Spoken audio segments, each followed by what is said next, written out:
Hello friend. आज मैं law of cosine के बारे में बताऊंगा।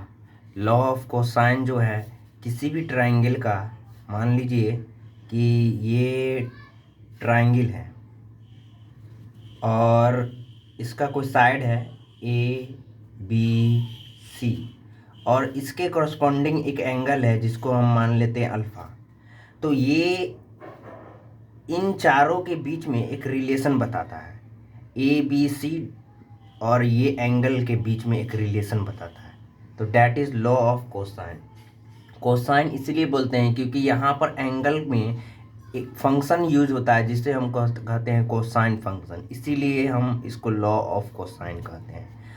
तो जानेंगे लॉ ऑफ कोसाइन क्या होता है। तो चलिए, तो मान लीजिए कि यहाँ से एक परपेंडिकुलर ड्रॉ करते हैं ऐसे, जो ये कोई साइड है, ये B1 मान लेते हैं, ये कोई साइड है, ये B2 है, ठीक है। और ये जो है यहाँ 90 डिग्री है, तो यहाँ पर हम पाइथागोरन थ्योरम लगा देंगे। तो पाइथागोरस थ्योरम क्या कहता है, ये अब किसी भी राइट एंगल ट्रायंगल में तीनों साइड के बीच में जो रिलेशन होगा वो क्या होगा, हाइपोटेनस का whole square is equal to perpendicular का होल स्क्वायर प्लस बेस का होल स्क्वायर। ओके, तो यहाँ पर इस ट्रायंगल में हम चलते हैं। ये ट्रायंगल है, ये ट्रायंगल। तो ये ट्रायंगल में अगर हम चलेंगे तो ये हाइपोटेन्यूस हो गया, ये परपेंडिकुलर हो गया और ये बेस हो गया। तो इसमें हम रिलेशन लगाएंगे तो ए स्क्वायर इजकल टू, हम इसको x मान लेते हैं, ठीक है। तो a square is equal to x square और प्लस B1 का होल स्क्वायर, इसको हम इक्वेशन फर्स्ट मान लेते हैं। ओके, और इस ट्रायंगल में चलिए, तो इस ट्रायंगल में भी ये 90 डिग्री है क्या, तो इन तीनों में भी एक रिलेशन बन जाएगा। तो सिमिलरली जैसे ये किए हैं वैसा ही ये भी कर लेंगे। तो c square is equal to x square plus B1 का होल स्क्वायर, इसको हम इक्वेशन फर्स्ट सेकेंड मानते हैं, ठीक है। अब इन दोनों को हम सब्सट्रैक्ट कर देते हैं।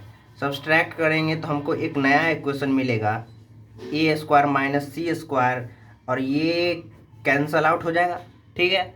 ये कैंसल आउट हो जाएगा तो हमें मिलेगा B1 का होल स्क्वायर माइनस, सॉरी ये B2 होगा, B2 का होल स्क्वायर, ठीक है। अब देखिए कि ये परपेंडिकुलर है, तो यहाँ पर हम एक जानते हैं आइडेंटिटी,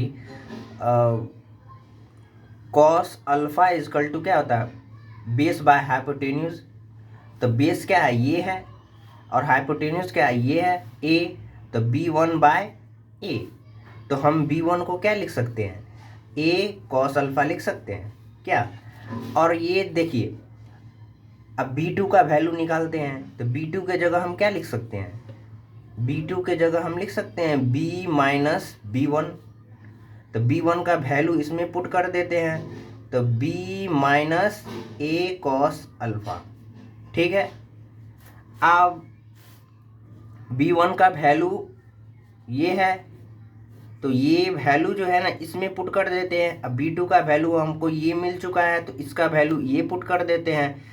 तो हमें जो मिलेगा a square minus c square is equal to B1 का वैल्यू जो है ए कॉस अल्फा का होल स्क्वायर माइनस B2 का वैल्यू क्या है, B minus a cos alpha, तो B minus a cos alpha का होल स्क्वायर, ठीक है। ओके, तो इसको सिंप्लीफाई करते हैं, तो a square minus c square is equal to a square cos square alpha हो जाएगा, ठीक। इसका ए माइनस बी का होल स्क्वायर लगा देंगे आइडेंटिटी, तो हमें मिलेगा ए माइनस बी स्क्वायर, क्योंकि माइनस है तो माइनस प्लस माइनस ही होगा, तो माइनस बी स्क्वायर माइनस ए स्क्वायर कॉस स्क्वायर अल्फा और प्लस माइनस माइनस प्लस हो जाएगा, तो 2ab कॉस अल्फा, ठीक है, कॉस अल्फा हो जाएगा। अब फिर इसको सिंप्लीफाई करेंगे, तो यहाँ पर देखिए ये वैल्यू और ये वैल्यू दोनों सिमिलर है, लेकिन ये प्लस में है ये माइनस में है, तो ये दोनों कैंसल आउट हो जाएगा। तो हमें जो रिमेनिंग बचेगा वो है a square minus c square is equal to minus b square plus 2ab cos alpha.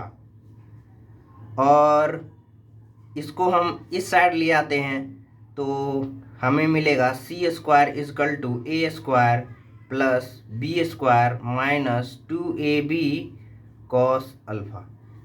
तो यही है हमारा लॉ ऑफ कोसाइन। तो यहाँ देखिए कि सी जो है साइड, इसका करस्पॉन्डिंग एंगल जो है क्या है, अल्फा। इसी तीनों के बीच में एक रिलेशन बताता है, ठीक है। तो यही है law of cosine. So thank you so much for watching.